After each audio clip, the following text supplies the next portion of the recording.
어차피 신임 사단장은 계집이라. 이런 무거운 가구보다는 사모님 취향의 고상한 물건을 드리는 것이 맞지 않겠나. 거대한 원목 책상이 삐걱이는 소리. 낡은 복도를 찌르는 신경질적인 땀 냄새. 그리고 그 모든 소음 위를 타고 흐르는 단 한 번의 목격으로도 잊히지 않을 음성의 경멸. 소리는 분명 복도 끝 2층 부사단장실에서 시작되었다. 하지만 그 내용물은 층계를 타고 사령부 본청의 텅 빈 공간을 뚫고 건물 전체를 묵은 때처럼 감싸고 있던 나른한 공기를 산산조각 냈다. 신하준 대위는 운전대에서 내린 순간부터 이미 온몸의 신경을 곤두세우고 있었다. 그는 지금 대한민국 육군에서 가장 혹독하고 가장 혹독하게 주목받는 임무를 수행하고 있었다. 신임 비호부대 사단장 윤세아 소장. 2년 만에 귀국. 그러나 그 2년은 시베리아의 혹한과 중동의 모래바람, 그리고 피비린내 나는 폭약 냄새로 지워진 파견 기록이었다. 그곳은 계급이 아닌 오직 실력만이 생존을 결정하는 지옥이었다. 그녀가 어떤 임무를 수행했는지 아는 자는 군 내부에 몇 없었다.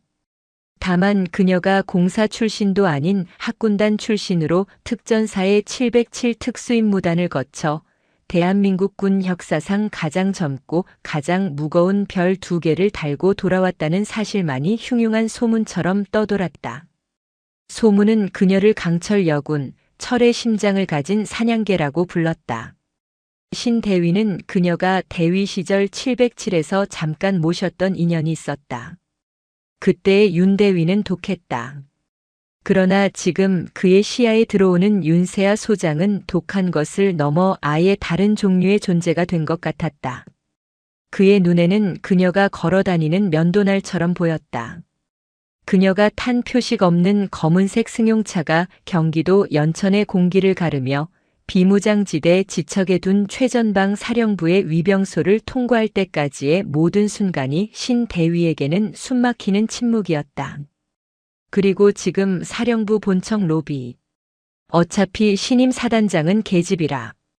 이런 무거운 가구보다는 사모님 취향의 고상한 물건을 드리는 것이 맞지 않겠나. 소리가 다시 한번 명확하게 들려왔다. 신 대위의 얼굴은 백지장처럼 하얗게 질렸다. 그들이 지금 막 도착한 내일 취임식을 할 신임 사단장을 두고 노골적으로 조롱하고 있는 것이었다. 그것도 신성해야 할 사령부 건물 안에서. 그는 옆을 힐끗 살폈다. 단정한 단발머리. 사막의 황사와 지중해의 포연을 겪었을 검은 눈동자. 그녀는 여전히 옅은 화장기 없는 얼굴로 군복이 아닌 간편한 검은색 재킷 차림이었다. 나이는 30 중반. 하지만 어깨에 걸린 보이지 않는 2개의 별은 그 어떤 거대한 무게보다도 묵직했다. 윤세아 소장은 로비 중앙에 걸린 역대 사단장들의 사진을 응시하고 있었다. 그녀의 표정은 아주 미세한 변화조차 허용하지 않았다. 소장님. 부사단장 강승범 준장님은 아마 3층 사단장 집무실에서 업무를 보고 계실 겁니다. 직무 대리 중이시니. 신 대위가 떨리는 목소리로 속삭였다. 윤 소장은 그 말 대신 고개를 돌려 그를 바라보았다. 그 검은 눈동자에는 아무런 감정도 담겨 있지 않았다. 내가 지금 사단장 집무실로 가면 누가 나를 막지. 신 대위는 입을 다물었다. 관례상 직무 대리자가 사단장실을 사용하는 것은 흔한 일이었다. 하지만 그녀의 질문은 관례를 묻는 것이 아니었다. 그것은 권한에 대한 물음이었다. 가자. 부사단장실로. 그녀의 발걸음이 향한 곳은 소리가 들려온 2층 복도였다. 그녀의 구두굽이 아스팔트가 아닌 사령부 대리석 바닥을 찍는 소리가 유난히 크고 유난히 싸늘하게 울려 퍼졌다. 연천의 공기는 서울의 그것과 밀도부터 달랐다. 한낮의 햇살이 여전히 따가웠지만 그 햇살을 뚫고 스며드는 바람에는 금속성의 냉기가 섞여 있었다. 비무장지대를 지척에 둔 최전방의 하늘은 보이지 않는 긴장감으로 팽팽하게 무장되어 있었다. 윤세아 소장은 2년 만에 돌아온 조국의 풍경을 눈에 담는 중이었다. 그녀가 목숨을 걸고 지키려 했던 곳. 그러나 그녀가 마주한 첫 번째 관문은 이미 썩어 있었다. 차가 위병소 차단기 앞에 멈췄다. 신 대위가 창문을 내리고 신분증을 제시했다. 문제는 거기서부터였다. 위병소 초병은 방탄모 턱끈을 풀고 있었고 총기는 어깨에 건성으로 걸쳐져 있었다. 무엇보다 그의 입은 미세하게 움직이고 있었다. 껌이었다. 수고하십니다. 신 대위가 애써 침착하게 말했다. 초병은 신 대위의 신분증과 대위 계급장을 힐긋 보더니 피곤하다는 듯 고개를 까딱했다. 들어가십시오. 경례는 없었다. 그저 손가락으로 차단기를 가리키는 신용을 할 뿐이었다. 비호부대 고유의 우렁찬 구호인 충성. 해낼 수 있습니다. 는 어디에도 없었다. 신 대위의 얼굴이 하얗게 질렸다. 신임 사단장, 그것도 707 출신 지휘관을 모시고 부대에 들어서는 첫 관문이 이 모양이었다. 차가 차단기를 통과해 서행하는 순간 뒷좌석에서 얼음장 같은 목소리가 들렸다. 세워. 네. 예 소장님. 신 대위는 심장이 발끝으로 떨어지는 것을 느꼈다. 차가 위병소를 막 지난 갓길에 섰다. 윤세아가 말없이 차문을 열고 내렸다. 그녀가 차에서 내리자 위병소 근무자들의 시선이 그녀에게 향했다. 웬 민간인 여자지 하는 노골적인 시선이었다. 윤세아는 초병이 있는 곳으로 천천히 하지만 망설임 없는 걸음으로 걸어갔다. 구두굽이 아스팔트를 찍는 소리가 유난히 크게 울렸다. 이병. 그녀가 방탄모를 쓴 초병 앞에 섰다. 초병은 뜻밖의 상황에 당황하며 껌 씹는 것을 멈췄다. 누구십니까? 경계심이 아니라 귀찮음이 묻어나는 목소리였다. 자네, 이 부대 경례 구호가 뭐지? 윤세아의 목소리는 조용했지만 연천의 모든 소음을 빨아들이는 듯 했다. 충성. 해낼 수 있습니다. 아닙니까? 초병이 마지못해 대답했다. 그런가? 난 못 들었는데. 왜 구호를 붙이지 않았나? 그리고 턱끈은 장식인가? 총기 파지는 그게 기본인가? 윤세아의 눈이 초병의 머리부터 발끝까지 단 1초 만에 훑었다. 지적당한 초병의 얼굴이 살짝 붉어졌다. 하지만 그는 여전히 상황 파악이 되지 않았다. 민간인 아니십니까? 여긴 군사구역입니다.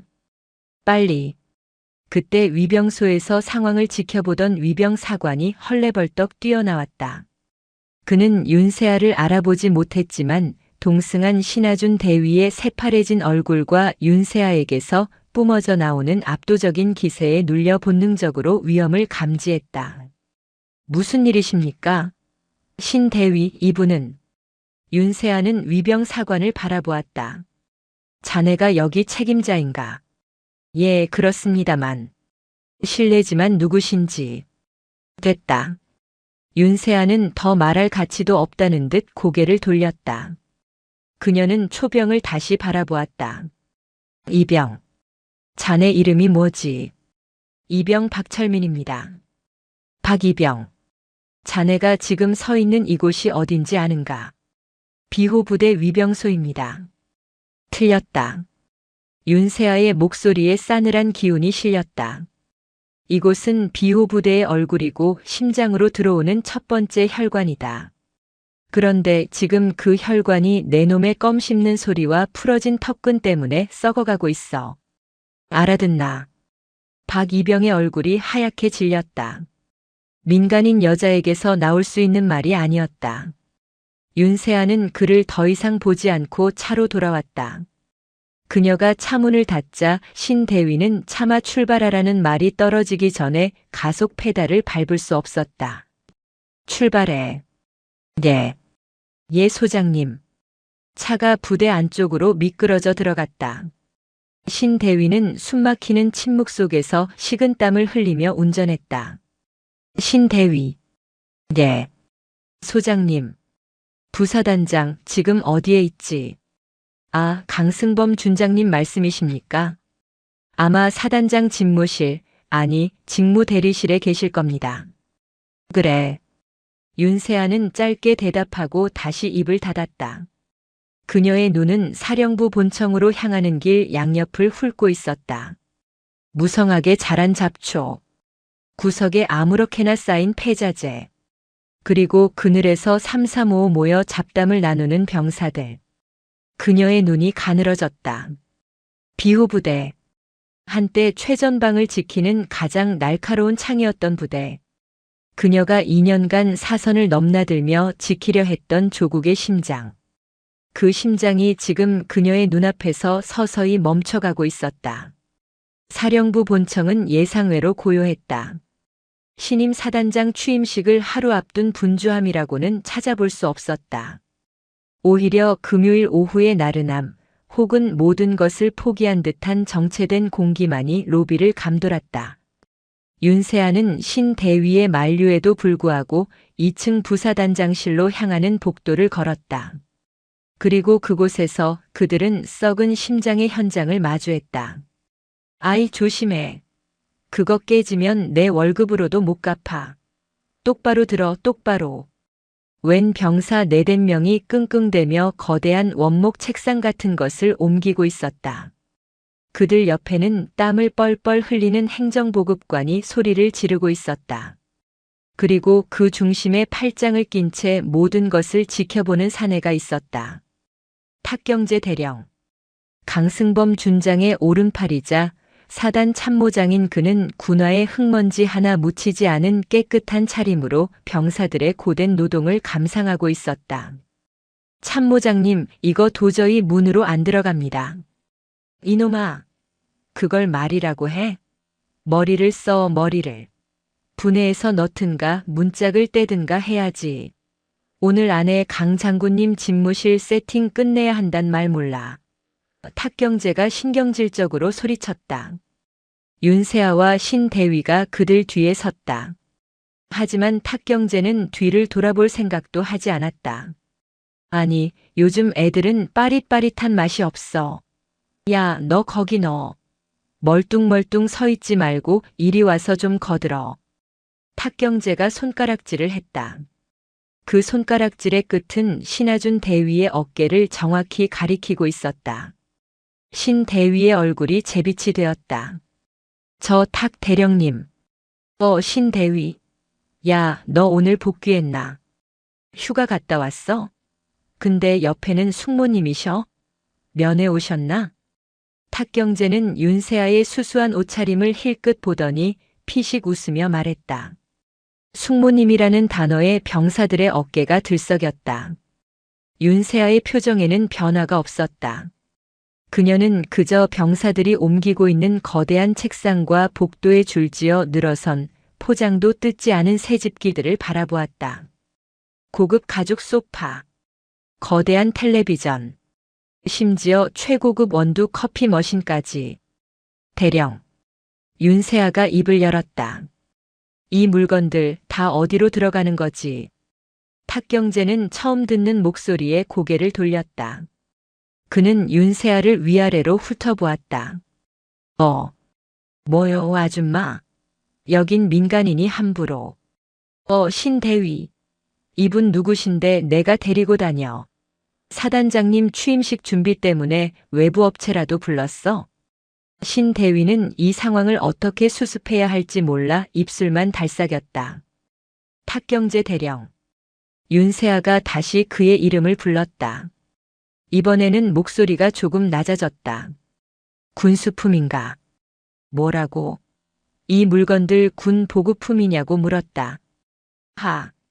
탁경재가 기가 차다는 듯 웃었다. 아줌마, 지금 뭐 하자는 겁니까? 여기가 어디라고? 야, 신대위. 안 데리고 나가. 너 지금 나랑 장난해? 그는 신대위의 멱살이라도 잡을 기세로 다가왔다. 윤세아가 신대위의 앞을 가로막았다. 아주 미세한 움직임이었지만 탁경재는 벽에 가로막힌 듯 우뚝 멈춰 섰다. 윤세아의 눈을 정면으로 마주하게 된 것이다. 그녀의 눈은 웃고 있지 않았다. 병사들 지금 뭐 하는 건가? 작업 중인가? 그렇소. 강승범 장군님, 아니 사단장 직무대리님 집무실 환경 개선 작업 중이요. 신임 사단장님 오시기 전에 부대 얼굴 좀 깨끗이 하려는 거지. 탁경재는 자기도 모르게 말을 더듬으며 변명했다. 환경 개선. 윤세아가 복도에 늘어선 집기들을 천천히 둘러보았다. 이 원목 책상 600만 원이 넘는군. 저 이탈리아제 소파는 800만 원. 저 커피 머신은. 그녀의 입에서 구체적인 모델명과 가격이 튀어나오기 시작했다. 탁경재의 눈이 커졌다. 아니, 당신 도대체 누군데 그걸. 사단장 집무실은 어디 있나? 3층에 있는데 그건 왜? 그럼 이건 뭔가? 윤세아가 병사들이 낑낑대며 옮기던 책상을 손가락으로 가리켰다. 이건 부사단장실로 옮기는. 왜? 예. 왜 사단장 집무실이 아닌 부사단장실을 꾸미는데 이 병사들이 동원되고 이 값비싼 물건들이 들어가고 있냐고 물었다. 윤세아의 목소리는 차분했지만 그 안에 담긴 압력은 탁경재의 숨을 조였다. 그건 강 장군님께서. 어차피 신임 사단장님은 여자분이시니 이런 무거운 가구보다는. 탁경재는 변명을 하려다 자신이 무슨 말을 하고 있는지 깨달았다. 그는 헛기침을 하며 말을 돌렸다. 아니, 그게 아니라 실질적인 업무는 강 장군님께서 다 보시니 효율을 위해서. 아니, 도대체 당신 뭔데 나한테 따지는 거요? 신대위. 그가 다시 신대위에게 화를 돌리려던 순간이었다. 탁 대령.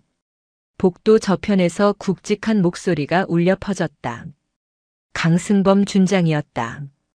그는 막 사령부 본청으로 복귀하는 길인 듯 했다. 아니, 복도에서 무슨 소란이야. 아직도 그거 하나 못 옮기고.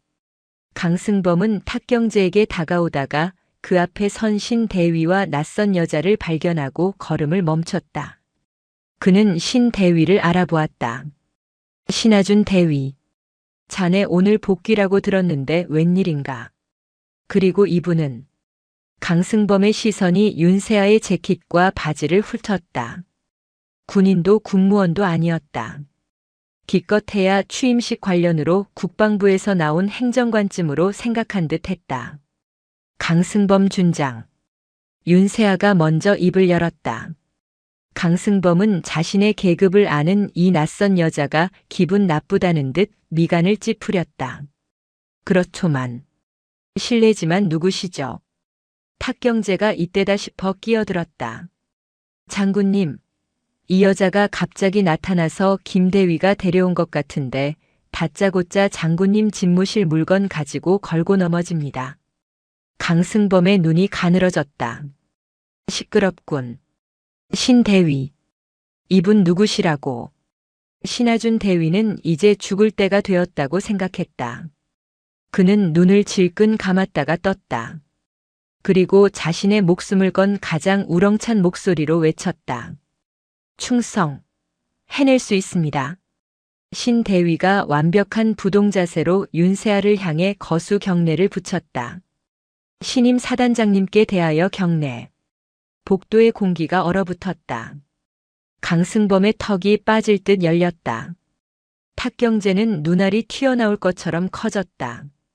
끙끙대던 병사들은 책상을 바닥에 떨어뜨릴 뻔했다. 윤세아 소장. 그녀가 지금 여기에 가장 초라하고 가장 부끄러운 부대의 민낯 한가운데에 서 있었다. 윤세아는 경례를 하는 신대위에게 가볍게 목례를 한 후 천천히 강승범과 탁경재를 향해 고개를 돌렸다. 그녀의 눈에는 2년간 겪었던 그 어떤 적보다도 차가운 경멸이 담겨 있었다. 정적. 연천의 냉기보다 더 차가운 침묵이 복도를 지배했다. 탁경재 대령은 숙모님이라고 불렀던 여자가 소장님이라는 호칭으로 불리는 것을 이해하는데 몇 초가 더 필요했다. 그의 뇌가 현실을 받아들이기를 거부했다. 소장님? 무슨? 신대위. 너 미쳤어? 어다 대고 소장님. 탁경제 대령. 윤세아의 목소리가 탁경제의 말을 잘랐다. 자네 지금 그 별 2개짜리 숙모님에게 반말을 하고 있군. 그제야 강승범 준장이 정신을 차렸다. 그는 직감했다. 이것은 거대한 실수이거나 혹은 의도된 함정이라는 것을. 아, 윤세아 소장님. 아이고, 제가 미처 못 알아봤습니다. 이게 어찌 된 일입니까? 내일 취임식이신데 이렇게 예고도 없이. 강승범이 황급히 다가와 거수 경례를 붙였다. 그의 경례는 각은 잡혀 있었으나 동공은 공포로 흔들리고 있었다. 탁경제도 뒤늦게 손을 이마에 가져다 댔지만 그 손은 덜덜 떨리고 있었다. 윤세아는 그들의 경례를 받지 않았다. 그녀는 그저 강승범의 얼굴을 빤히 바라보았다. 예고를 했으면 이 꼴은 치웠을 텐가. 예. 아닙니다. 이건 그저 장군님. 아니, 소장님 맞이할 준비를 하다가 저희가 부사단장실이 좁아서 환경 개선에. 내 집무실은? 윤세아가 물었다. 내 집무실은 어디 있나? 그것이야 당연히 3층에. 그런데 왜 내 집무실이 아닌 부사단장실을 꾸미고 있지? 저 책상은 뭔가? 저 소파는? 내일이면 새로운 지휘관이 부임하는데 그 지휘관이 쓸 곳이 아니라 부지휘관의 방을 꾸미는 게 비호부대의 환경 개선인가? 그녀의 목소리는 여전히 조용했지만 복도 전체를 울렸다. 강승범은 식은땀이 비 오듯 쏟아지는 것을 느꼈다. 그는 탁경제를 죽일 듯이 쏘아보았다. 탁 대령, 이게 어떻게 된 거야? 나는 분명히 사단장님 집무실을. 장군님, 그게 아니라 장군님께서 여자분 오시니까 좀 더 세심하게 준비한답시고. 서로에게 책임을 떠넘기는 꼴사나운 모습이 적나라하게 펼쳐졌다. 윤세아는 그들의 만담을 지켜보다가 고개를 저었다. 됐고. 그녀가 병사들을 향해 말했다. 너희들 지금 즉시 작업 중지하고 원대 복귀해. 이건 너희들 임무가 아니다. 병사들은 탁경제와 강승범 그리고 윤세아를 번갈아 보며 어쩔 줄 몰라 했다. 명령 체계가 완전히 무너진 것이다. 안 들리나? 윤세아의 목소리에 처음으로 힘이 실렸다. 707에서 수십 명의 특수부대원을 통솔하던 그 카리스마가 터져나왔다. 당장 원대 복귀해. 병사들이 화들짝 놀라 뿔뿔이 흩어졌다. 복도에는 값비싼 가구들과 2명의 장성, 1명의 대령, 그리고 1명의 대위만 남았다. 강승범이 굴욕감에 얼굴을 붉히며 입을 열었다. 소장님, 아무리 그래도 이건 좀 심하지 않으십니까? 아직 취임식 전이십니다. 공식적인 지휘권은 내일 이양식 이후에 발생합니다. 엄연히 이 부대의 지휘 책임은 아직 저에게 있습니다. 드디어 본색을 드러낸 것이었다. 내가 별 2개면 뭐하냐? 아직 서류상 사단장은 나다라는 항변이었다.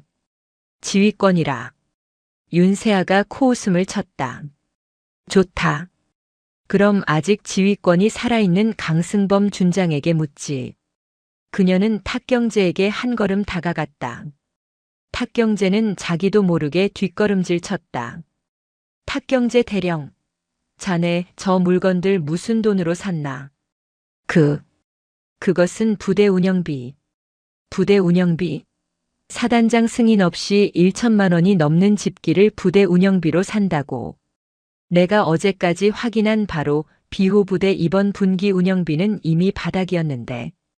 강승범과 탁경제의 눈이 동시에 커졌다. 그녀가 오기도 전에 부대 예산까지 확인했다는 뜻이었다. 설마 병사들 복지를 위해 나온 위문금을 전용했나? 윤세아의 말에 탁경제의 다리가 풀렸다. 아닙니다. 절대. 그럼 군수품 횡령인가? 윤세아가 강승범을 바라보았다. 강준장. 자네 사단장 직무 대리라는 자가 부하가 병사들 밥값 빼돌려서 내 놈 방 꾸미는 걸 방조 혹은 지시했나? 이게 자네가 말한 지휘 책임인가? 뭐, 무슨 그런 억측을. 증거 있습니까? 강승범이 발악하듯 소리쳤다. 증거. 윤세아는 어이가 없다는 듯 웃었다. 내가 2년간 굴렀던 곳은 증거가 없으면 시체도 못 찾는 곳이었지. 하지만 여긴 다르더군. 그녀는 자신의 재킷 주머니에서 작은 녹음기를 꺼내 들었다. 신대위. 자네가 위병소에서부터 녹음한 거 지금 틀어. 신대위는 떨리는 손으로 녹음기의 재생 버튼을 눌렀다. 아이 조심해. 그거 깨지면 내 월급으로도 못 갚아. 오늘 안에 강 장군님 집무실 세팅 끝내야 한단 말 몰라. 어차피 신임 사단장님은 여자분이시니 이런 무거운 가구보다는 장군님께서 여자분 오시니까 좀 더 세심하게 준비한답시고. 황인철과 오중필이 나눈 대화가 그들의 목소리로 복도에 생생하게 울려 퍼졌다. 두 사람의 얼굴이 백지장처럼 하얘졌다. 이게 함정. 함정. 윤세아가 녹음기를 껐다. 자네들 목소리가 증거다. 강준장. 그리고 그녀는 신대위에게 서류 뭉치를 하나 넘겨받았다. 이건 자네가 지난 6개월간 결제한 허위 유류 보고서 사본이다. 유류 빼돌려서 어디에 썼나? 이 가구들 사는데 못 보탰나? 강승범은 이제 숨도 쉬지 못했다. 소장님, 아직 지휘권이 없으시다면서요. 윤세아가 서류를 강승범의 가슴팍에 던졌다. 종이들이 복도에 흩날렸다. 맞아. 난 아직 2부대 사단장이 아니지. 하지만 대한민국 육군 소장 윤세아다. 그녀는 강승범의 어깨를 지나쳐 복도 중앙에 섰다. 그리고 내 계급은 자네들 같은 부패한 군인들을 숙청하라고 국가가 준 권한이다. 그녀는 신대위를 향해 명령했다. 신하준 대위. 지금 즉시 사단 참모장 탁경재 대령과 부사단장 강승범 준장을 군수품 횡령 및 직권 남용 극태만 혐의로 직위 해제한다. 그리고 육군본부 감찰실과 헌병대에 즉시 통보해. 내가 직접 이 두 사람을 현행범으로 체포했다고. 소장님, 안 됩니다. 그럴 권한이. 강승범이 절규했다. 윤세아가 그를 돌아보며 지옥의 사신처럼 차갑게 웃었다. 권한이 없다고. 그녀가 자신의 휴대전화를 꺼내 들었다. 그럼 지금부터 그 권한을 가지러 가지. 사단장 취임식 내일이 아니라 지금부터 1시간 뒤에 시작한다. 그녀는 신대위에게 외쳤다. 사령부 전 간부. 지금 즉시 단 한 명도 빠짐없이 사단 연병장으로 비상 소집해. 내가 직접 이 썩어 빠진 부대의 군기를 바로잡겠다. 윤세아의 명령은 단순한 명령이 아니었다. 그것은 비호부대라는 거대한 기계의 톱니바퀴를 역으로 돌려버리는 거대한 충격파였다. 사령부 전 간부. 지금 즉시 단 한 명도 빠짐없이 사단 연병장으로 비상 소집해. 예, 알겠습니다. 신하준 대위는 허리가 부러져라 경례를 붙이고는 자신의 휴대전화가 아닌 복도의 비상전화를 집어들었다. 상황실 직통이었다. 그의 손가락이 떨렸지만 그의 목소리는 단호했다. 상황실. 나는 사단장 보좌관 신하준 대위. 지금 즉시 전파한다. 사단장님 명령이다. 그가 사단장님의 힘을 주어 외쳤다. 수화기 넘어 당직 사관이 숨을 멈추는 것이 느껴졌다. 사단 사령부 및 직할대 소속 전부. 한 명도 빠짐없이 15분 내로 전투복, 전투화 착용 후 사단 연병장 비호대로 집결한다. 반복한다. 이건 훈련이 아니다. 15분 내 전 간부 비호대로 집결. 사단장님이라 하셨습니까?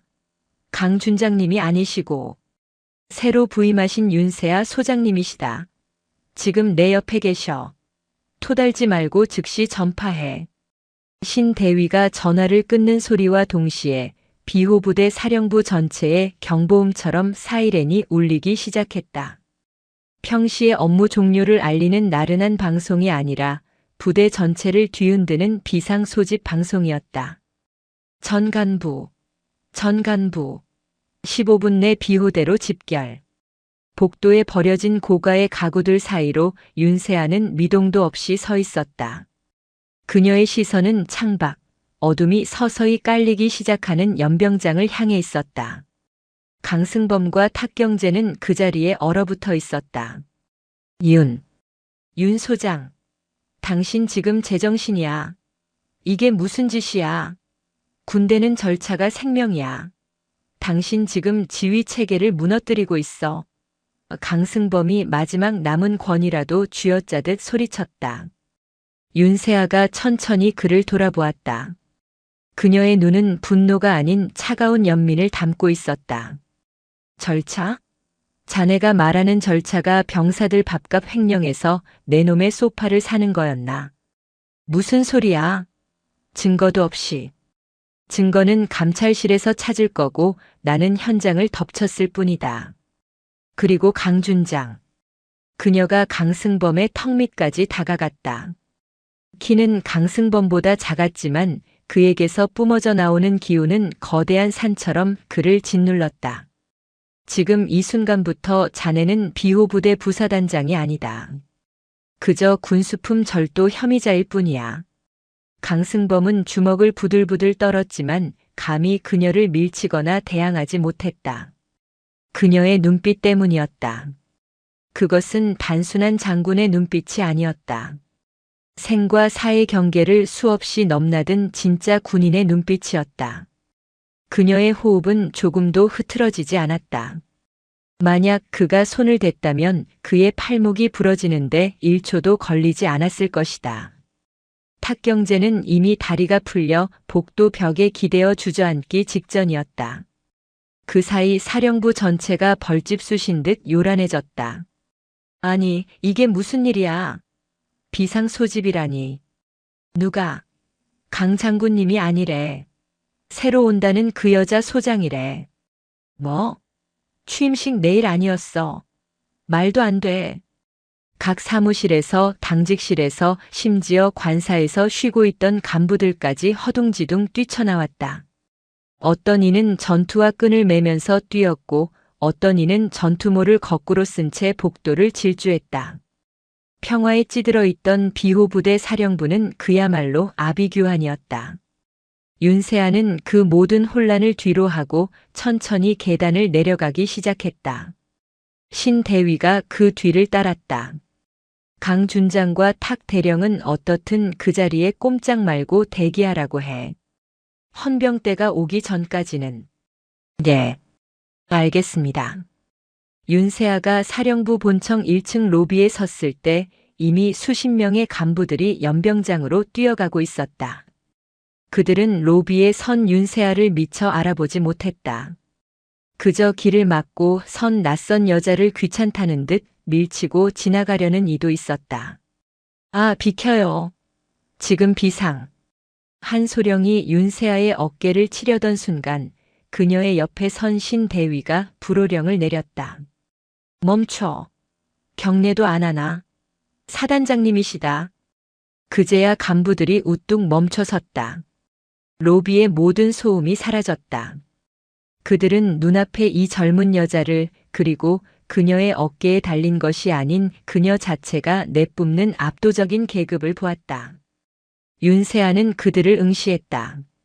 자네들 지금 그게 군기인가? 그녀의 차가운 목소리가 로비에 울렸다. 전투복 상의 단추는 풀려 있고 전투모는 삐뚤어져 있다. 비상 소집이라는데 마치 동네 축구하러 나가는 복장 같군. 지금부터 비호대로 나가는 모든 간부, 내 앞에서 복장 상태 다시 한번 점검한다. 불량한 자는 이름, 계급, 소속 즉시 기록한다. 그녀는 신대위에게 수첩을 넘겼다. 신대위. 똑똑히 적어. 예. 소장님. 간부들의 얼굴이 사색이 되었다. 이것은 쇼가 아니었다. 진짜였다. 그들은 허둥지둥 서로의 복장을 바로잡고 단추를 잠그고 전투모를 고쳤었다. 그리고 윤세아의 앞을 지날 때 그들은 군 생활 중 가장 크고 절도 있는 목소리로 경례를 외쳐야 했다. 충성. 해낼 수 있습니다. 윤세아는 그들의 경례를 받으며 한 명 한 명의 눈을 똑똑히 마주쳤다. 공포에 질린 눈, 불만에 찬 눈, 혹은 드디어 올 것이 왔구나라고 체념한 눈. 그렇게 수백 명의 간부들이 그녀의 앞을 지나 어둠이 깔린 비호대 연병장으로 모여들기 시작했다. 윤세아가 마지막 간부가 통과한 것을 확인하고 나서야 연병장으로 향했다. 비호대 연병장은 거대했다. 하지만 그 거대한 공간을 메운 수백 명의 간부들은 더 거대한 혼돈 그 자체였다. 부서별로 정렬하라는 외침이 있었지만 줄은 삐뚤었고 사담을 나누는 소리가 여기저기서 새어나왔다. 윤세아가 사열대 중앙으로 걸어 올라갔다. 그녀의 등장은 모든 소음을 단숨에 잠재웠다. 수백 개의 시선이 어둠 속에서 나타난 그 작은 체구의 여장군에게 꽂혔다. 그녀의 뒤로 신대위가 이끌고 온 헌병 2명에게 양팔이 붙들린 강승범과 탁경재가 사열대 아래로 끌려 나왔다. 저거 봐. 장군님. 세상에. 진짜 잡혀가잖아. 간부들의 웅성거림이 파도처럼 번졌다. 윤세아는 마이크를 잡지 않았다. 그녀는 그저 자신의 육성으로 연병장을 향해 외쳤다. 그녀의 목소리는 707에서 단련된 그 어떤 소음도 뚫고 나가는 힘을 가지고 있었다. 전체 주목. 목소리는 크지 않았지만 그 안에 담긴 강철 같은 의지가 연병장 전체를 얼어붙게 만들었다. 나는 오늘부로 비호부대 사단장으로 부임한 소장 윤세아다. 그녀는 연병장을 천천히 둘러보았다. 그리고 이것이 내가 본 비호부대의 첫인상이다. 그녀는 사열대 아래 죄인처럼 서 있는 강승범과 탁경재를 손가락으로 가리켰다. 썩어 빠진 군기, 부패한 지휘부, 그리고 주인을 잃고 방황하는 너희들. 그녀의 시선이 불만에 차있던 한 중령의 눈과 마주쳤다. 중령은 자신도 모르게 시선을 피했다. 폭풍이 지금부터 시작될 것이다. 비호대 연병장에 깔린 정적은 단순한 고요함이 아니었다. 그것은 수백 명의 간부들이 동시에 내쉬는 숨소리마저 얼려버린 극도의 긴장감이었다. 밤이 깊어지면서 연천의 기온은 급격히 떨어졌지만 간부들은 추위를 느낄 새도 없었다. 윤세아 소장은 사열대 위에서 마치 먹잇감을 내려다보는 맹수처럼 그들을 응시했다. 나는 너희들에게 취임사를 하러 이 자리에 선 것이 아니다. 그녀의 목소리가 연병장 구석구석으로 퍼져나갔다. 나는 너희들의 군기가 얼마나 썩었는지 확인하러 왔다. 그리고 내 눈으로 직접 확인했다. 그녀는 사열대 아래에 죄인처럼 서 있는 강승범 준장과 탁경재 대령을 힐긋 보았다. 강승범은 헌병의 소나귀에서 벗어나려 발버둥쳤지만 헌병들은 꿈쩍도 하지 않았다. 저자를 봐라. 윤세아가 강승범을 가리켰다. 불과 10분 전까지 너희들의 사단장 직무대리였다. 비호부대의 명예와 전력을 책임져야 할 자가 자신의 집무실을 꾸미기 위해 병사들의 복지 예산을 횡령했다. 웅성거림이 다시 한번 일었다. 설마 진짜였어? 라는 충격과 믿기지 않는다는 혼란이 뒤섞인 소리였다. 조용히 해. 윤세아의 불호령이 터져나왔다. 웅성거림이 칼로 자른 듯 멈췄다. 너희들은 저런 자의 밑에서 무엇을 배웠나? 무엇을 지켰나? 그녀는 연병장에 모인 간부들 사이를 천천히 걸어 내려갔다. 사열대 위에서가 아니라 그들의 눈높이에서 말하기 위함이었다. 그녀가 다가오자 간부들은 홍해가 갈라지듯 길을 열었다. 그녀는 한 중령 앞에 섰다. 아까 로비에서 그녀에게 비키라고 소리칠 뻔했던 소령보다도 더 불만 가득한 얼굴을 하고 있던 자였다. 그는 사단 작전 참모였던 문기준 중령의 측근 중 한 명이었다. 문 중령. 예, 예 소장님. 문 중령이 당황하며 경례했다. 자네, 내가 누군지 몰랐나? 그 복장이 민간인인 줄로만 알았습니다. 그래. 내가 군복을 입지 않으면 나는 너의 상급자가 아닌가? 아닙니다. 그럼 왜 나에게 비키라고 했나? 내 어깨를 치려고 했지. 안 그런가? 그건 비상소집 중이라 급한 마음에. 급한 마음. 윤세아가 코웃음을 쳤다. 급한 마음에 상급자를 밀치고, 급한 마음에 전투복 단추는 풀어 헤치고, 급한 마음에 위병소 근무자는 껌을 씹고, 그것이 비호부대의 급한 마음인가? 문 중령의 얼굴이 불그락푸르락 달아올랐다. 그는 감히 대꾸하지 못했다. 윤세아는 그를 지나쳐 다시 사열대로 향했다. 그리고 마이크를 잡았다. 아까와는 비교도 안 될 만큼 거대한 목소리가 스피커를 통해 터져나왔다. 전 간부에게 명료하게 전달한다. 그녀는 신 대위에게 신호를 보냈다. 신 대위는 사령부 복도에서 회수한 그 끔찍한 녹음 파일을 재생할 준비를 했다. 너희들 중 일부는 내가 여자라는 이유로 이 자리에 설 자격이 없다고 생각했을 것이다. 간부들 몇몇이 뜨끔한 듯 시선을 피했다. 너희들 중 일부는 내가 최연소라는 이유로 경험 없는 애송이가 부대를 망칠 것이라 수군댔을 것이다. 그녀는 신 대위에게 고개를 끄덕였다. 아이 조심해. 그거 깨지면 내 월급으로도 못 갚아. 어차피 신임 사단장님은 계집이라. 장군님께서 여자분 오시니까 좀 더 세심하게 준비한답시고. 강승범과 탁경재의 목소리가 비호대 연병장 전체에 연천의 차가운 밤 공기를 찢으며 울려 퍼졌다. 연병장은 이제 침묵을 넘어선 충격에 빠졌다. 수백 명의 간부들은 자신들의 귀를 의심했다.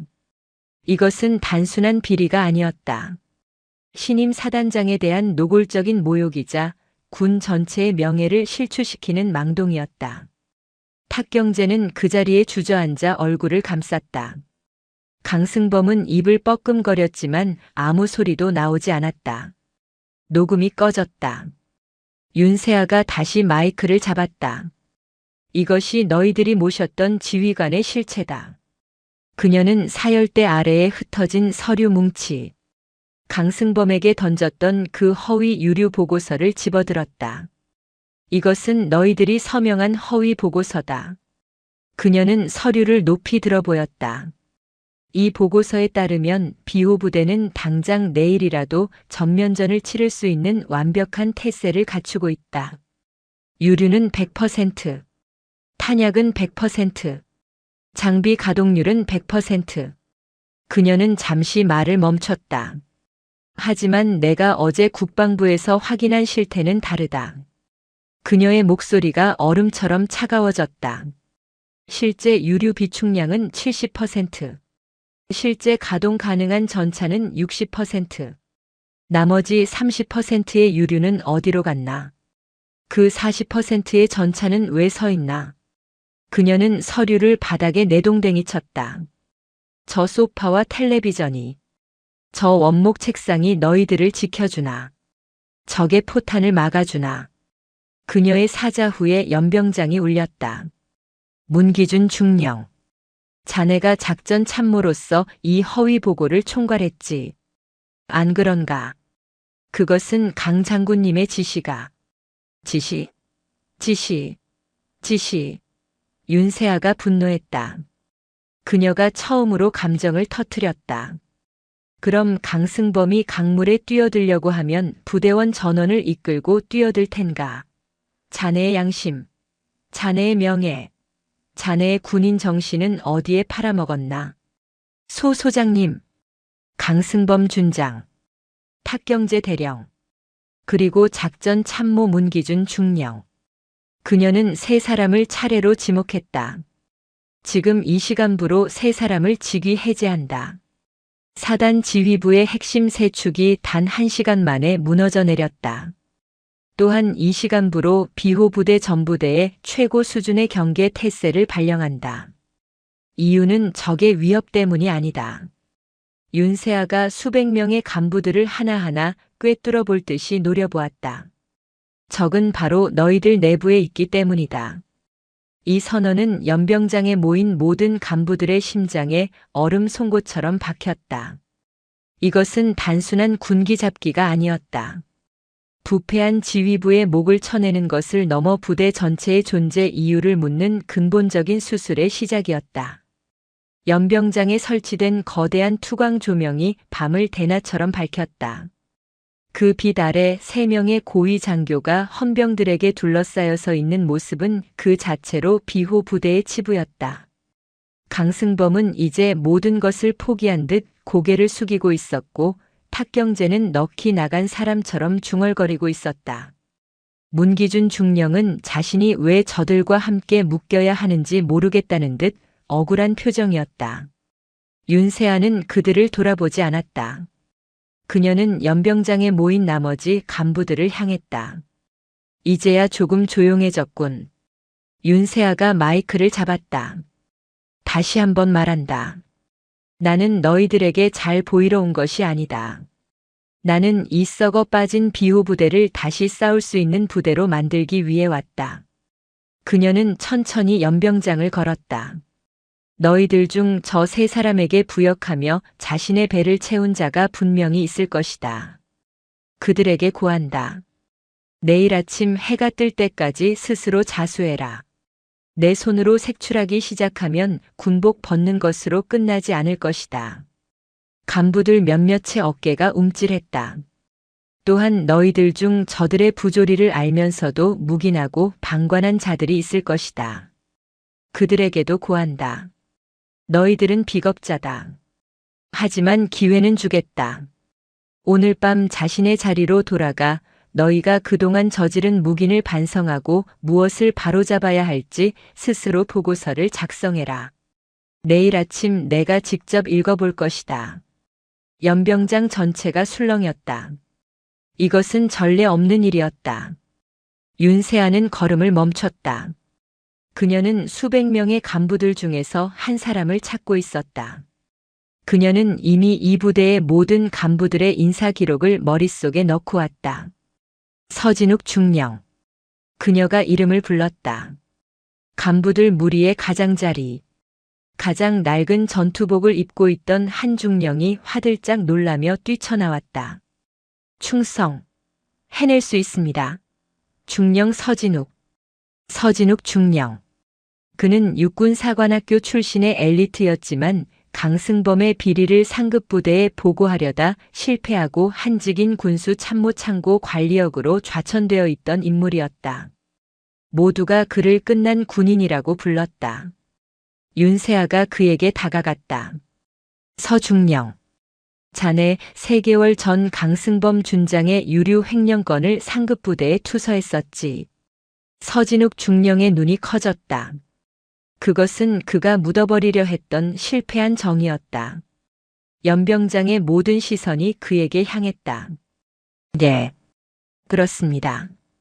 그리고 그 대가로 모든 보직에서 해임되고 이 부대에서 없는 사람 취급을 받았지. 사실입니다. 좋다. 윤세아가 그를 지나쳐 다시 사열대 위로 올라섰다. 전 간부는 들어라. 그녀가 연병장 전체를 향해 선포했다. 지금 이 시간부로 문기준 중령을 대신할 새로운 작전 참모 그리고 강승범 준장이 겸임하던 참모장 직무대리로 서진욱 중령을 임명한다. 연병장은 그야말로 충격의 도가니였다. 가장 밑바닥으로 떨어졌던 가장 강직했던 군인을 하루아침에 부대의 2인자로 끌어올린 것이다. 서진욱 중령은 믿을 수 없다는 표정으로 윤세아를 바라보았다. 윤세아는 그를 향해 말했다. 서진욱 중령. 자네에게 첫 번째 임무를 준다. 예. 소장님. 말씀만 하십시오. 서진욱의 목소리가 갈라졌지만 그 안에는 죽었던 군인의 혼이 다시 타오르고 있었다. 첫째, 지금 즉시 저 부패한 자들의 입맛에 맞게 편성된 모든 당직과 작전 계획을 원전부터 재검토한다. 둘째, 내일 공식 5시를 기점으로 비호부대 전부대 완편 전투 장비 기동 훈련을 실시한다. 단 한 대의 장비, 단 한 명의 인원도 열외 없다. 셋째, 윤세아가 숨을 골랐다. 지금부터 3시간 뒤 3시. 사단장 집무실에서 나에게 이 훈련 계획을 직접 보고하라. 할 수 있나? 충성. 해낼 수 있습니다. 서진욱 중령의 경례 구호는 오늘 윤세아가 이 부대에 도착해서 들었던 그 어떤 소리보다 우렁차고 절박했다. 좋다. 윤세아는 나머지 간부들을 둘러보았다. 그들의 얼굴에는 더 이상 불만이나 혼란이 없었다. 오직 다가올 폭풍에 대한 두려움과 어쩌면 일말의 기대감만이 남아 있었다. 전부 해산. 각자의 위치에서 자신의 임무를 수행하라. 수백 명의 간부들이 일사불란하게 흩어졌다. 아까의 혼돈은 온데간데 없었다. 연병장에는 윤세아와 신하준 대위, 그리고 새롭게 참모장이 된 서진욱 중령만이 남았다. 신 대위가 조심스럽게 다가왔다. 소장님, 준비된 사단장 관사로 모시겠습니다. 윤세아는 고개를 저었다. 그녀는 사령부 본청 3층의 불 꺼진 창문을 바라보았다. 강승범이 탐내고 탁경제가 꾸미려 했던 그곳. 아니, 사단장 집무실로 간다. 그녀가 서진욱 중령을 돌아보았다. 서중령, 지금부터 3시간이다. 자네가 지난 몇 년간 썩고 있었다고 생각했던 그 모든 것들이 헛되지 않았음을 증명해봐. 예, 소장님, 목숨을 걸겠습니다. 서진욱 중령이 경례를 붙이고 사령부 본청으로 뛰어들어갔다. 윤세아는 연천의 차가운 밤바람을 깊게 들이마셨다. 그녀의 진짜 전쟁은 지금부터 시작이었다. 새벽 0시 5분. 비호부대 사령부 본청 3층. 사단장 집무실의 문이 열렸다. 20년은 좋게 넘었을 묵직한 원목문이 경첩이 마찰하는 불쾌한 소리를 내며 열렸다. 문을 연 신하준 대위가 먼저 안으로 들어가 불을 켰다. 형광등이 몇 번 깜빡이더니 이내 방 안을 텅 비게 비쳤다. 방은 거대했다. 그리고 텅 비어 있었다. 아니, 정확히는 방치되어 있었다. 강승범과 탁경제가 2층 부사단장실로 빼돌리려던 그 호화로운 가구들과는 정반대의 풍경이었다. 창가에는 먼지가 뽀얗게 쌓인 낡은 책상이, 벽에는 빛바랜 역대 사단장들의 사진이 걸려 있었다. 응접 소파는 가죽이 군데군데 갈라져 속살을 드러내고 있었다. 이 방은 강승범이 직무대리를 맡은 지난 몇 달간 단 한 번도 사용되지 않은 것이 분명했다. 소장님, 제가 금방 치우겠듯인 대위의 목소리가 민망함에 떨렸다. 신임 사단장을 이런 유령의 집 같은 곳으로 모셔야 한다는 사실이 그에게는 굴욕이었다. 됐다. 윤세아는 방 한가운데 섰다. 그녀는 방 안을 둘러보는 것이 아니었다. 공기를 들이마시고 있었다. 묵은 먼지 냄새, 종이가 썩는 냄새, 그리고 포기의 냄새. 그녀는 낡은 책상으로 다가갔다. 책상 위에는 결제판 하나 그리고 뚜껑이 닫힌 잉크병이 전부였다. 그녀는 의자를 빼냈다. 삐걱. 소름 끼치는 소리가 났다. 그녀는 먼지를 털어내지도 않고 그 자리에 앉았다. 이곳이 그녀의 자리였다. 그녀가 되찾아야 할 비호부대의 심장이었다. 윤세아는 신 대위를 통해 강승범의 입김이 닿지 않은 진짜 인사 기록을 가져오도록 지시하고 홀로 남은 집무실에서 눈을 감았다. 중동의 모래바람과 피 묻은 석양. 그녀는 그곳에서 인간이 어디까지 잔인해질 수 있는지, 그리고 그 잔인함 속에서 어떻게 살아남아야 하는지를 배웠다. 그녀를 버티게 한 것은 단 하나였다. 조국. 내가 지금 이 지옥을 견디는 이유는 저 너머에 내가 지켜야 할 조국이 있기 때문이다.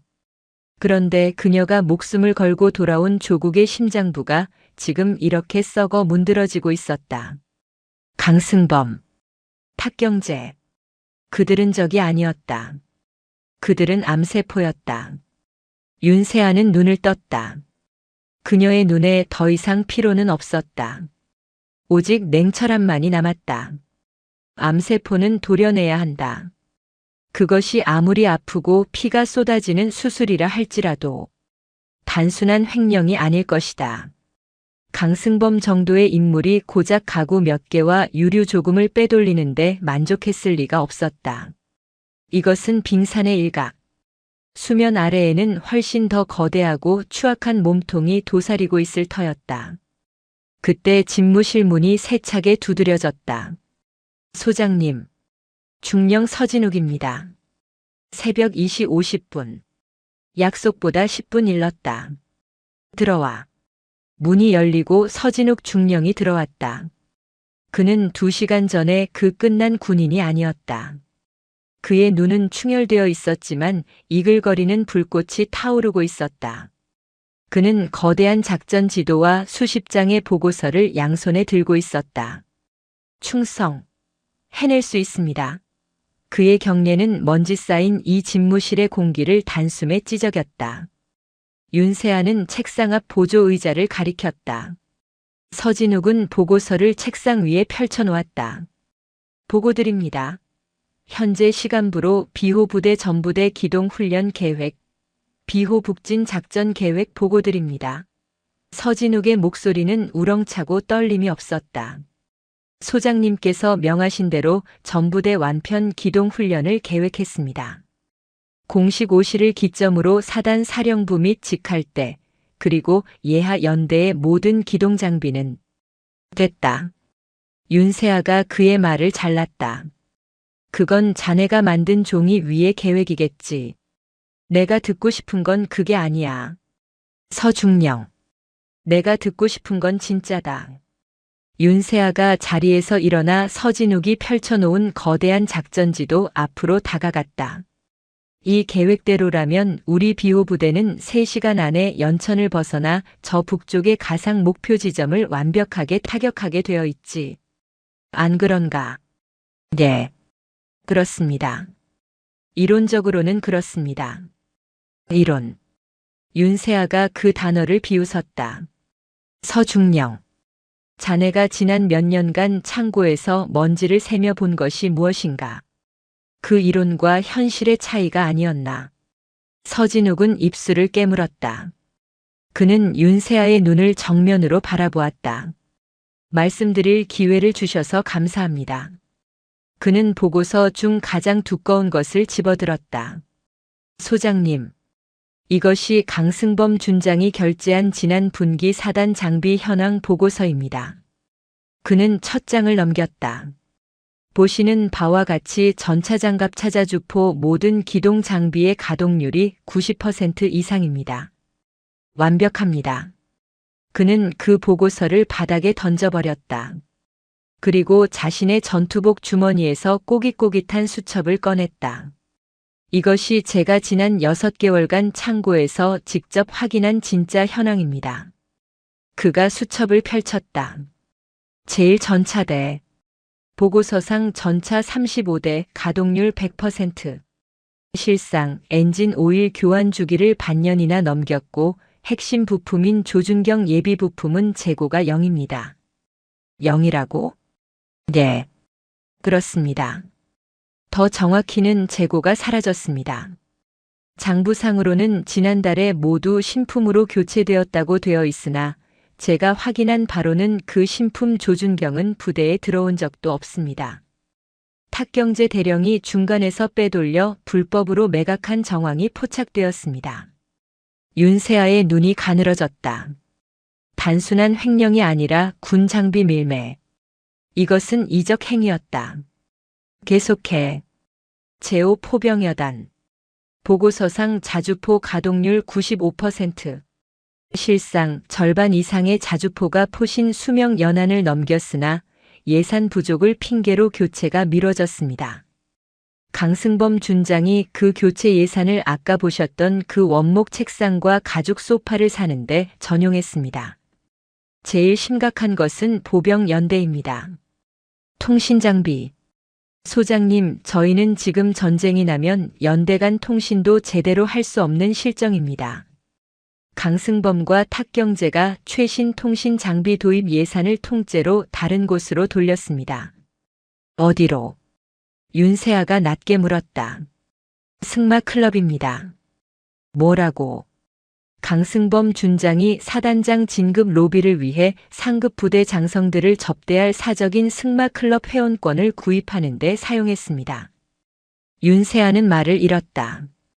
이것은 부패가 아니었다. 이것은 반역이었다. 그녀가 사막에서 피를 흘리는 동안 이곳에서는 군대의 심장이 돈과 명예욕에 미친 자들에 의해 갉아먹히고 있었다. 서중령. 네. 그래서 오시에 우리가 기동할 수 있는 전력은 정확히 얼마나 되지? 서진욱 중령이 침을 삼켰다. 소장님. 창피한 말씀이지만 보고서상 전력의 30%. 그나마도 제대로 작동할지 장담할 수 없습니다. 집무실에 다시 얼음 같은 침묵이 내렸다. 신하준 대위는 자신의 귀를 의심했다. 대한민국 최전방 사단의 가동률이 30%라니. 이것은 전쟁이 나면 1시간도 버티지 못하고 전멸한다는 뜻이었다. 윤세아는 창가로 걸어갔다. 어둠이 짙게 깔린 연천의 산맥을 바라보았다. 그녀는 분노하지 않았다. 그녀는 절망하지 않았다. 그녀의 눈은 그 모든 것을 예상했다는 듯 차갑게 빛나고 있었다. 그녀가 돌아섰다. 좋다. 예. 서진욱이 되물었다. 훈련 계획대로 진행한다.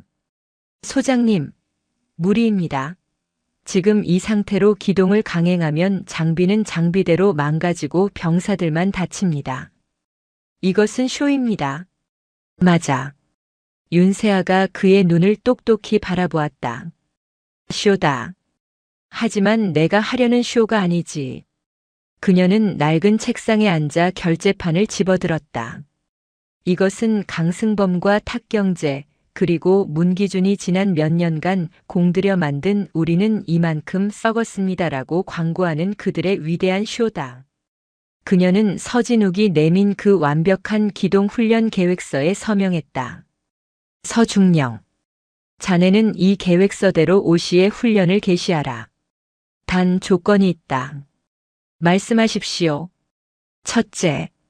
모든 훈련 상황은 가감 없이 실시간으로 사령부 본청 메인 스크린과 내 집무실로 전송한다. 둘째. 각 부대 지휘관들에게 종이 위의 보고가 아닌 눈앞의 현실을 보고하라고 명해라. 엔진이 돌지 않습니다. 통신이 두절되었습니다. 같은 그들의 진짜 목소리 말이다. 그녀의 목소리에 살기가 어렸다. 그리고 셋째. 이 모든 실패의 현장을 영상으로 기록한다. 단 1초도 놓치지 마. 서진욱은 그제야 그녀의 의도를 깨달았다. 그녀는 훈련을 성공시키려는 것이 아니었다.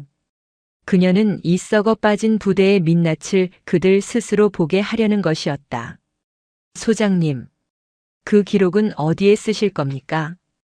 윤세아가 싸늘하게 웃었다.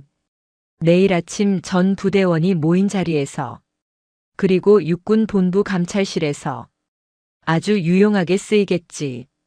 그녀는 시계를 보았다. 새벽 4시. 나가서 준비해. 그리고 윤세아가 서진욱을 불렀다.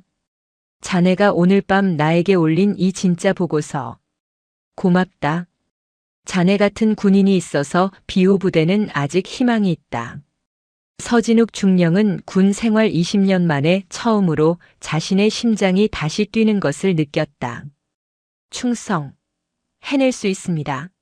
그는 자신의 모든 것을 걸고 이 새벽의 작전을 준비하기 위해 사단장 집무실을 뛰쳐나갔다. 새벽 4시 55분. 비호부대 전 부대의 실제 상황을 방불케 하는 기동훈련 개시 명령이 하달되었다. 어둠과 정적에 잠겨있던 막사들이 순식간에 혼돈에 휩싸였다. 뭐야? 진짜 하는 거야? 미쳤어. 어젯밤에 그 난리를 치고 지금 훈련이라고. 빨리 움직여. 작전 참모로 온 그 독사 서진욱이 눈에 불을 켜고 있단 말이야.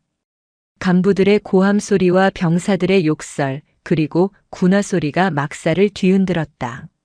하지만 그것은 시작에 불과했다. 진짜 재앙은 각 부대의 심장부인 장비고에서 터져 나왔다. 제1전차대 전차고. 시동 걸어. 당장. 전차대 대장 이성환 중령이 발을 동동 굴렀다. 그는 강승범의 직계 라인은 아니었지만 부대의 문제점을 알면서도 적당히 묵인해 온 비겁자 중 하나였다. 어젯밤 연병장에서 윤세아의 경고를 들었지만 설마 이 새벽에 진짜 기동 훈련을 하리라고는 상상도 못했다. 시동이 안 걸립니다. 대대장님, 21호차 시동 불량, 23호차 배터리 방전, 25호차 시동은 걸렸는데 연기가 너무 많이 납니다. 전차 조종수의 절박한 외침이 들려왔다. 끼릭끼릭. 거대한 강철 사자의 심장이 되어야 할 엔진이 죽어가는 노인의 기침 소리 같은 소리만 내뱉었다. 이런 젠장. 이성환 중령은 자신의 머리를 감쌌다. 불과 몇 시간 전 서진욱 중령에게 가동률 100%라고 보고했던 자신의 모습이 떠올랐다. 엔진 오일. 오일 교환한 거 맞아? 아니야. 그가 군수과장을 닥달했다. 군수과장은 하얗게 질린 얼굴로 대답했다. 그 장부상으로는 교환한 것으로 사실 지난 분기 오일 보급 예산이 다른 곳으로 전용되어 교환하지 못했습니다. 어디로? 강승범 준장님 관사 정원수 구입비로. 이성환 중령은 그 자리에 주저앉고 싶었다. 자신들은 지금 전차 엔진 오일 살 돈이 없어서 저 거대한 쇠덩이를 세워둔 채 그 돈으로 사들인 정원수를 지키고 있었던 것이다. 같은 시각 제5포병여단 자주포 야적장. 포신이 안 움직입니다. 유압 개통 에러 뜹니다. 이거 지난번에 훈련할 때도 말썽이었는데 아직도 수리가 안 됐습니다. 서진욱 중령이 지적했던 포신 수명 연한 문제는 그저 시작에 불과했다. 포신을 움직이는 핵심 유압 부품들이 정품이 아닌 값싼 중국산 부품으로 교체되어 있었던 것이다. 물론 장부상으로는 최고급 정품이었다. 이걸로 어떻게 싸우라는 거야? 포대장이 포신을 주먹으로 내리쳤지만 강철은 묵묵부답이었다. 그리고 이 모든 아비규환의 정점. 사단 지휘 통제실. 일명 CPCP. 거대한 메인 스크린에는 비호 부대 전부대의 현황이 실시간으로 중계되고 있었다. 윤세아와 서진욱 그리고 신하준 대위는 그 스크린을 묵묵히 지켜보고 있었다. 스크린에 떠오른 것은 멋지게 기동하는 부대의 모습이 아니었다. 제1전차대 기동 가능 35대 중 7대. 사유 배터리 방전, 엔진 오일 부족, 조준경 불량. 제5포병여단 기동 가능 28문 중 4문. 사유 유압 개통 불량, 포신 수명 초과. 제3보병연대 통신 두절. 사유 통신 장비 노후화 및 부품 부족. 전멸. 이것은 훈련이 아니라 자멸의 기록이었다. 서진욱 중령은 차오르는 분노와 참담함에 주먹을 쥐었다. 소장님, 이것이 저희의 현주소입니다. 윤세아는 대답하지 않았다. 그녀의 시선은 스크린 한쪽 구석, 아예 신호조차 잡히지 않는 제3보병연대의 검은색 아이콘에 고정되어 있었다. 서중령. 네. 사면대장, 지금 뭐하고 있나? 연락 두절인가? 그 연대장 이종석 대령은 아까부터 통신 장비 불량을 보고하며 아예 기동 자체를 포기한 것으로 보입니다. 현재 위치 파악이. 그래. 윤세아가 통신병을 불렀다. 나 사단장이다. 사면대장 이종석 대령, 개인 휴대전화로 연결해. 당장. 예. 개인 휴대전화 말씀이십니까? 안 들리나? 당장 연결해. 통신병이 황급히 다이얼을 돌렸다. 잠시 후 연결음이 가고 잠에 잔뜩 취한 목소리가 들려왔다. 여보세요. 통신병이 스피커폰으로 전환했다. 지휘 통제실 전체에 이종석 대령의 목소리가 울려 퍼졌다. 윤세아는 마이크를 잡았다. 이종석 대령. 누구야? 소장님. 충성. 해낼 수 있습니다. 수화기 너머로 이종석 대령이 침대에서 굴러떨어지는 소리가 생생하게 들려왔다. 자네 지금 어디인가? 저는 연대 본부 지휘 통제실에. 거짓말. 윤세아의 목소리가 얼음장처럼 변했다. 자네 지금 관사인가? 아닙니다. 절대 아닙니다. 그래? 그럼 자네 뒤에서 지금 짖고 있는 개는 연대 본부에서 키우는 군견인가? 수화기 너머로 멍 하는 작은 애완견 소리가 들리고 있었다. 이종석 대령은 아무 말도 하지 못했다. 지휘 통제실의 모든 장교들이 숨을 죽였다. 전부대가 기동훈련으로 비상이 걸린 이 시각에 연대장이 관사에서 잠을 자고 있었다는 사실. 이것은 단순한 근무 태만을 넘어 부대 포기 선언이었다. 이종석 대령. 자네 지금 그 복장 그대로 10분 내로 이 지휘 통제실로 튀어와. 자네가 아끼는 그 애완견도 데리고 와. 내가 직접 자네의 군복을 벗겨주겠다. 윤세아가 통화 종료 버튼을 눌렀다. 그녀는 다시 메인 스크린을 바라보았다. 붉은색 실패 딱지가 도배된 스크린. 그녀는 지휘 통제실에 모인 어젯밤 스스로 반성문을 써왔던 간부들을 둘러보았다. 그들은 모두 자신들의 부대가 불타는 모습을 보며 잿더미가 된 표정이었다. 자네들, 어젯밤 기회를 주겠다고 했지. 그녀가 입을 열었다. 그대들의 보고서는 잘 읽어보았다. 몰랐다, 어쩔 수 없었다, 두려웠다. 변명은 참으로 다양하더군. 하지만 이제 변명은 끝났다. 그녀는 스크린을 가리켰다. 저것이 자네들이 묵인한 대가다. 저것이 자네들이 방관한 결과다. 저 멈춰버린 전차. 불발이 되어버린 자주포. 그리고 잠이나 자는 연대장. 저것이 자네들의 현주소다. 간부들이 고개를 숙였다. 지금부터 자네들에게 진짜 기회를 주겠다. 윤세아는 메인 스크린에 유일하게 양호 상태를 유지하고 있는 부대를 띄웠다. 사단 직할대 제771 공병대. 기동률 90%. 비고 자체 정비 완료. 모두의 시선이 그곳으로 향했다. 서진욱 중령이 침을 삼켰다. 서중령. 공병 대대장은 누구지? 네. 소령 한태영입니다. 강승범 준장에게 밉보여 진급이 3년째 누락된 고지식한 인물입니다. 그래. 고지식한 인물이라. 윤세아가 웃었다. 오늘 처음으로 보인 차가운 미소였다. 지금부터 이 쇼를 끝내고 진짜 수술을 시작한다. 그녀는 통신병에게 다시 명령했다. 공병 대대장 한태영 소령.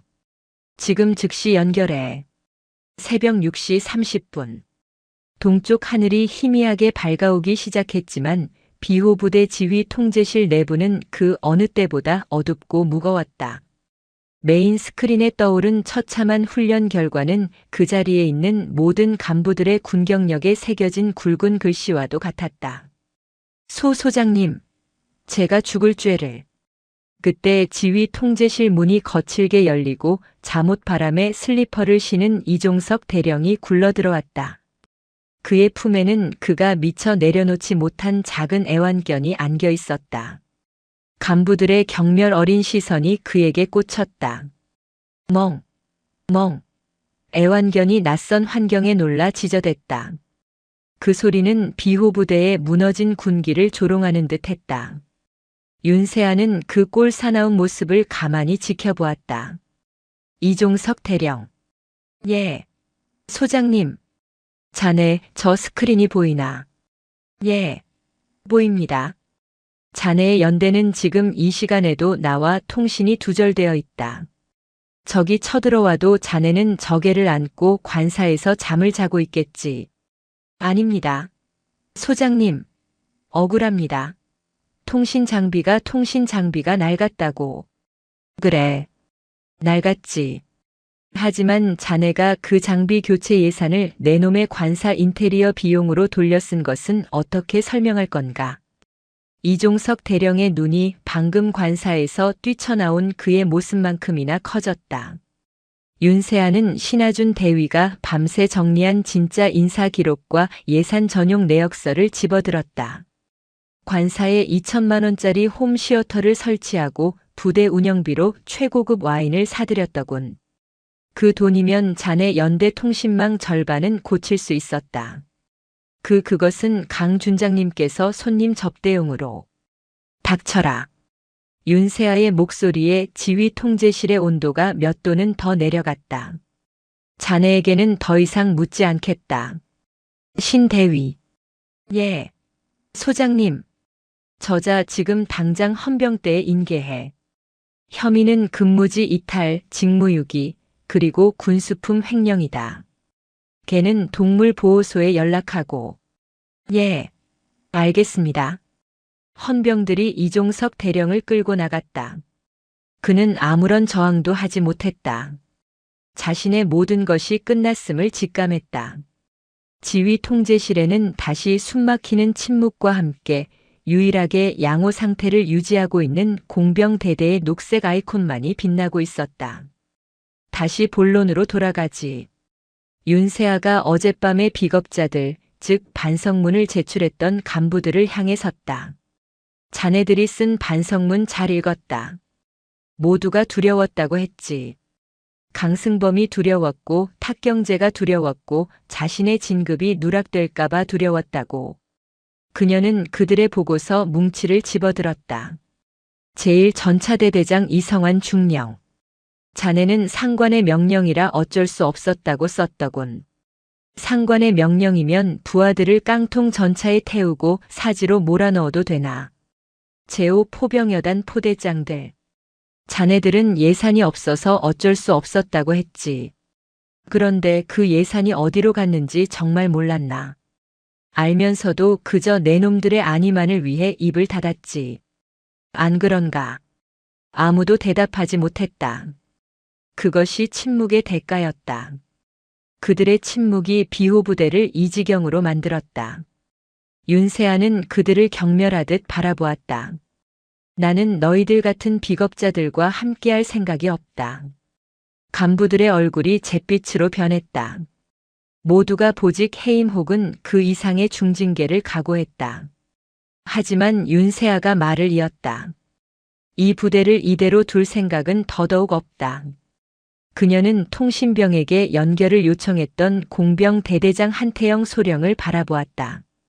그는 이미 지휘 통제실 한쪽에 도착해 이 모든 광경을 지켜보고 있었다. 그는 다른 장교들과 달리 흙먼지가 잔뜩 묻은 전투복을 입고 있었다. 한태영 소령. 충성. 해낼 수 있습니다. 소령 한태영. 그의 목소리는 쇠를 긁는 듯 거칠었지만 그 어떤 아첨도 두려움도 담겨 있지 않았다. 자네 부대만 유일하게 기동이 가능했더군. 어째서인가? 보고드립니다. 장비는 쓰라고 있는 것입니다. 그리고 군인은 언제든 싸울 준비가 되어 있어야 합니다.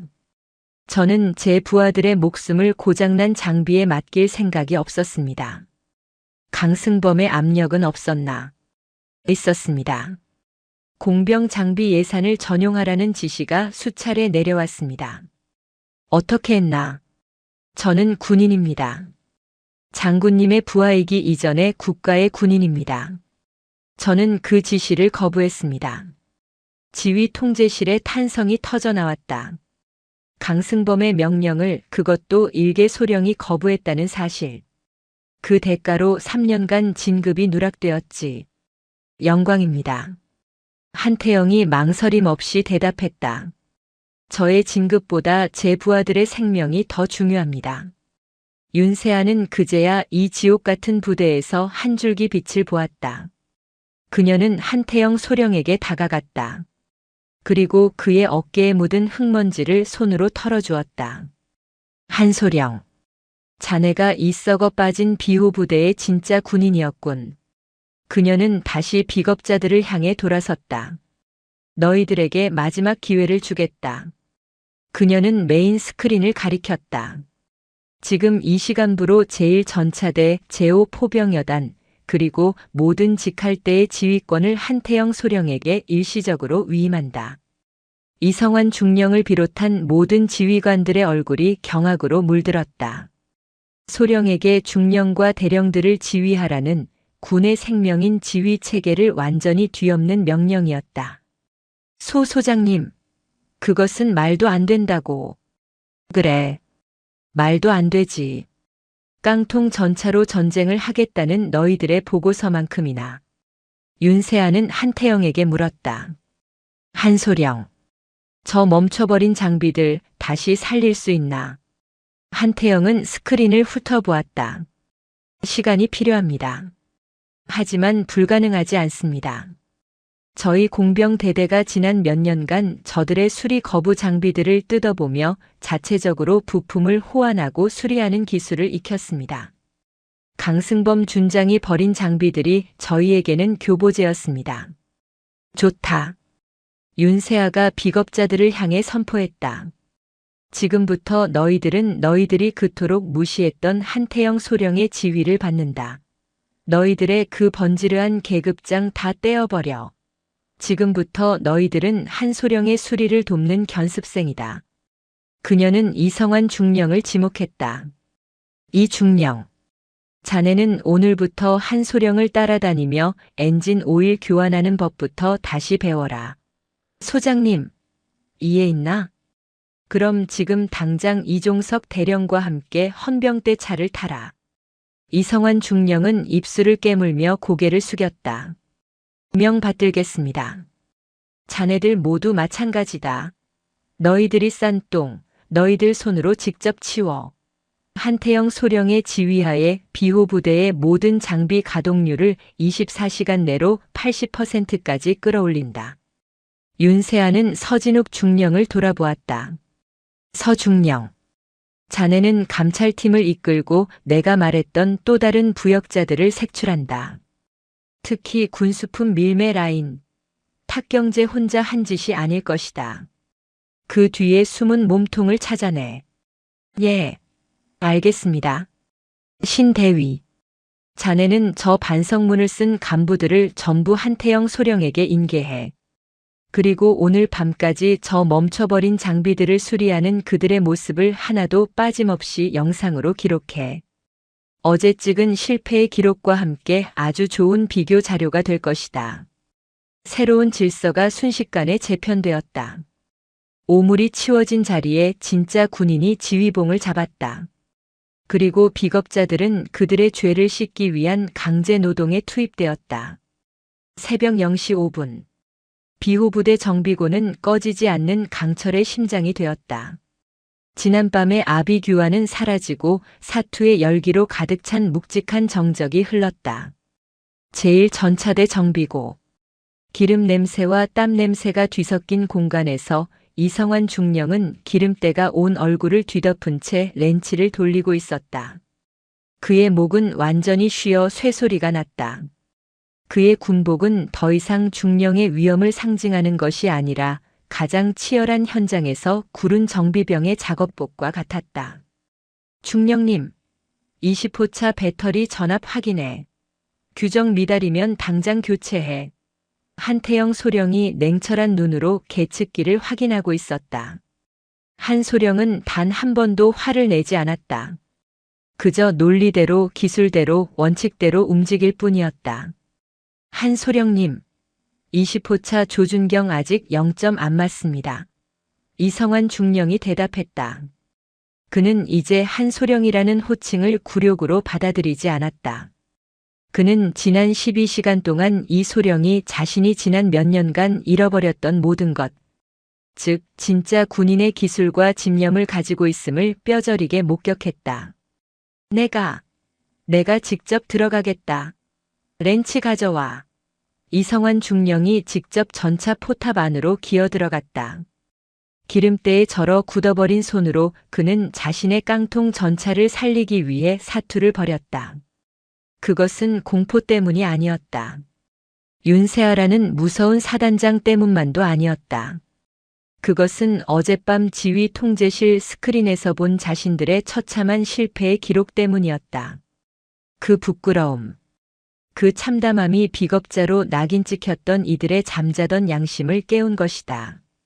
같은 시각 사령부 본청 3층 서진욱 중령은 헌병 감찰팀과 함께 강승범, 탁경재의 집무실과 관사를 완전히 뒤집고 있었다. 그의 얼굴은 피로에 절어 있었지만 그 눈은 형형하게 빛났다. 보고드립니다. 소장님, 탁경재가 빼돌린 군수품 밀매 라인을 역추적한 결과 군단 사령부의 군수 참모 박창군 라인과 연결된 정황을 포착했습니다. 서진욱은 박창군이라는 이름을 말하며 마른 침을 삼켰다. 그는 강승범의 윗선, 윤세아가 찾던 몸통의 일부였다. 그래, 예상했던 바다. 윤세아는 낡은 집무실 의자에 앉아 눈을 감은 채 보고를 받고 있었다. 그녀 역시 단 1분도 자지 못했다. 소장님, 이거는 비호 부대 차원에서 감당하기 어렵습니다. 박 장군은 육군 본부에도 연이 닿아 있는 서진욱의 목소리에 우려가 섞였다. 강승범을 쳐낸 것은 통쾌했지만 그 뒤에 거대한 산을 건드리는 것은 윤세아 소장의 군 경력 전체를 걸어야 하는 위험한 도박이었다. 그때였다. 책상 위에 놓인 붉은색 직통 전화기가 울리기 시작했다. 그 전화기는 비호 부대 내부가 아닌 육군 본부 혹은 그 이상과 연결되는 선이었다. 서진욱과 신하준 대위가 동시에 숨을 멈췄다. 윤세아가 천천히 눈을 떴다. 그녀는 망설임 없이 수화기를 들었다. 충성, 소장 윤세아입니다. 수화기 너머에서 대한민국군 서열 1위, 육군 참모총장의 낮고 굵은 목소리가 들려왔다. 윤 장군, 밤새 잠 못 잤겠군. 임무 수행 중이었습니다. 총장님, 총장은 깊은 한숨을 내쉬었다. 윤 장군이 어젯밤에 올린 그 영상 기록. 잘 봤네. 육군 본부 지휘부 전체가 그리고 청와대 안보실까지 전부 다 봤어. 이건 부패를 넘어선 반역이야. 총장님, 알고 있습니다. 강승범, 탁경재, 이종석, 그리고 자네가 보고한 박창군까지 오늘 아침 전원 긴급 체포되었네. 군 검찰이 아니라 국방부 직속 합동조사단이다. 서진욱 중령의 눈이 커졌다. 군단 사령부의 장군이 신임 사단장의 보고 하나로 하루아침에 체포되었다는 사실. 그 몸통이 생각보다 깊고 넓었다. 윤세아가 그 뚜껑을 열어버린 것이다. 총장이 잠시 말을 멈췄다. 미안하네. 그런 썩은 부대를 자네에게 맡기게 되어서. 하지만 고맙네. 육군 전체를 살릴 수 있는 고통스러운 수술의 첫 칼을 자네가 대신 들어줘서. 소장 윤세아, 군인으로서 마땅히 해야 할 일을 했습니다. 좋아. 그게 윤 장군이지. 오늘 취임식 예정대로 진행하게.